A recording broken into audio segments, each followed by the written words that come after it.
તમારે લેવાનો સંકલ્પ છે અને એ સંકલ્પ પણ નીલકંઠ સ્વામી પૂરો કરવાના છે અને એ સંકલ્પ નીલકંઠ સ્વામી પૂરો કરશે અને તમારાથી જેટલી સેવા થાય સેવા કરજો, બીજી સેવા પણ ગોતી આવશે નીલકંઠ સ્વામી. એટલે મંદિર બનાવી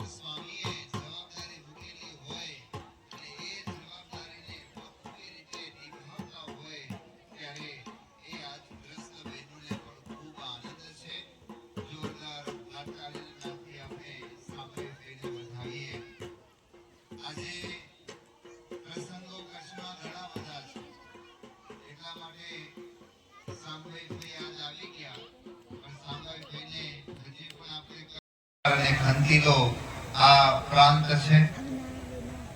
કોળાઈની અંદર જ્યારે મંદિરના નિર્માણ કરવાની વાત આવી ત્યારે પૂજ્ય મહંત સ્વામીએ હર્ષભેર હા કહી અને તે વખતે પૂજ્ય દેવકૃષ્ણ સ્વામી અને શ્રી હરિ સ્વામીનું મંડળ અહીંયા હતું અને સંપૂર્ણ જવાબદારી એ મંડળ ઉપર આવી અને એ મંડળના વર્તમાન મોટેરા સંત એટલે પૂજ્ય નીલકંઠ સ્વામીએ આ મંદિર બહુ સરસ રીતે બનાવ્યું. નીલકંઠ સ્વામીને એમ આમ તો ખાંત મુહૂર્ત હરિજીવન સ્વામીના મંડળમાં થયું.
છે